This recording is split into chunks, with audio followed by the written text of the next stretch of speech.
डाएटचा भाग आहे तो. बैलाचा डाएट काय असतो, काय काय असतो बैलाला? बैलाचं डाएट आता मी लखनचा मला आता माझ्याकडे एक छान गोठा आहे.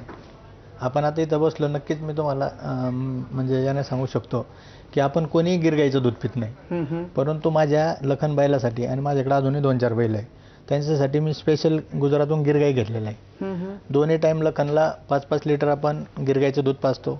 त्याच्यासाठी माझ्याकडे गावरान कोंबड्या पण आहे. गावरान कोंबड्याचं दोन्ही टाईम 5-5 अंडे खायला देतो. त्याच्यामुळं एक 10-15 प्रकारच्या डाळी आमच्याकडं. तो आता मी आज फर्स्ट टाइम इथं कट्ट्यावर बोलल त्या गोष्टी, तर आम्ही हा सिक्रेट आहार कोणाला सांगत नाही.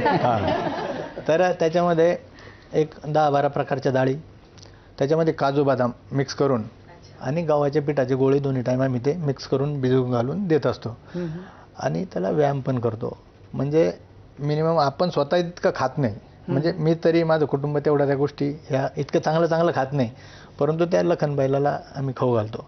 आता आपला जो अगोदरचा प्रश्न होता की लखननी खूप म्हणजे मराठवाडा, विदर्भ, पश्चिम महाराष्ट्र, मुंबई, ठाणे सगळीकडे स्पर्धा जिंकल्या. आतापर्यंत जवळपास 200 स्पर्धा जिंकल्या. मग आम्ही 31,000पासून तर 5 लाखापर्यंत स्पर्धा जिंकल्या. परंतु सगळ्यात हायेस्ट इथं म्हणजे अभिमानाने सांगू शकतो की पैलवान चंद्रहार दादांची स्पर्धा ठेवली. ती म्हणजे आत्तापर्यंतच्या इतिहासातली सगळ्यात मोठी, म्हणजे इतिहासात त्याची नोंद होईल. कारण कोणी असं 40-40 आणि 50-50 लाखाचं बक्षीस आतापर्यंत थार असेल किंवा फॉर्च्युनर असेल ठेवलं नाही.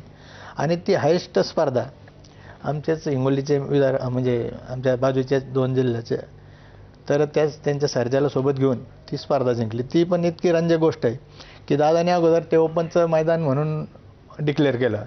आणि मग थोडे दिवस बाकी असताना दादांच्या डोक्यामध्ये चांगली कल्पना आली की दोन्ही सिनियर आणि दादांच्या डोक्यात चांगली कल्पना आली की बा सगळ्याला जर गोरगरिबाला आणि सगळ्यांच्याच बैलाला शेतकऱ्यात जर मार्केट यायचं असेल चांगलं, तर आपण मग एक छोटा बैल आणि एक मोठा बैल सिनियर बैल असं एक केलं पाहिजे. आणि मग सगळ्यांची धांदल ओढून गेली की आता सगळे दादा बोलल्याप्रमाणे मग इकडं तिकडं आपलं शोधणं सुरू झालं की आपल्या बैलासोबत आता कोणता बैल घ्यावं. आता हे आमच्याच बाजूचे असल्यामुळे आमच्या शंकरपटात नेहमी पळणं असतं, म्हणून आमचे बंधू मनोहर शेठ सगळं तेच काम बघते. आणि मग त्यांनी तो बैलांचा शोधला आणि तो मग दोन्ही पळवलं. पण मला हे सांगा की आता लखनचं वय किती आहे? लखन सिनियर आहे ना? हां, तर लखनचं वय आता सध्या रनिंग त्याचं 5 वरीत चालू आहे. तो वयाचा 1 वर्ष असल्यापासून पळतोय.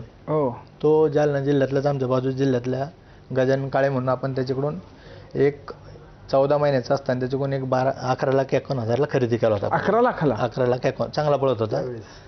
पण मग त्याच्यानंतर आपण हे सगळं खुराक दिलं, त्याची तेवढी परिस्थिती नव्हती. मग खुराक देऊन त्याला ते घडवलं. आतापर्यंत त्यांनी 200च्या स्पर्धा जिंकल्या जवळपास. आणि सर्जाचं वय किती आहे?